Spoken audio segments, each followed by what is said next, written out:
Donc nous sommes ici dans la chapelle Saint-Nicodème à Clubeillot. C'est une chapelle, donc ce n'est pas l'église paroissiale, et néanmoins c'est le plus important édifice religieux de la commune de Clubeillot. L'église est d'autant plus remarquable que, outre le porche-clocher de 46 mètres de hauteur qui est derrière moi, il y a les 3 fontaines. On pourrait même dire les 4 fontaines, puisque vous avez une 4e fontaine un peu décalée. 3 fontaines qui sont dédiées aux 2 saints qui patronnent cette chapelle, à savoir Saint Nicodème, qui est fêté en août, et Saint Cornélie, qui est fêté en septembre.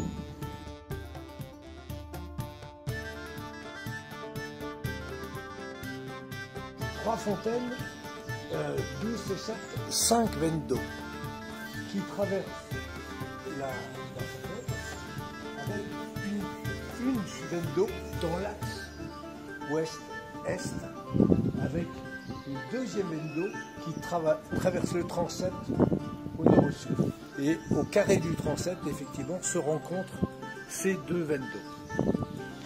Ce qui est remarquable, c'est le décor. Alors on a plein de petites choses amusantes qu'on peut regarder sur cette chapelle. Mais déjà, vous avez le gardien de la chapelle.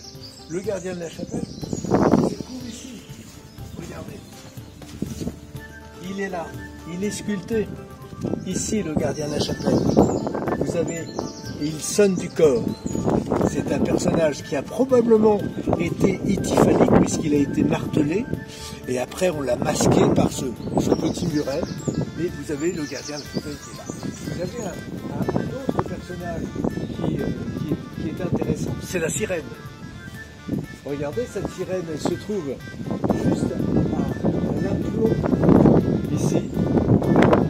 Elle tient dans sa main droite un peigne et dans sa main gauche, derrière, un miroir. C'est la sirène, peigne miroir. Or, la queue de la sirène va indiquer exactement le courant d'eau, le sens du courant d'eau qui va traverser la chapelle.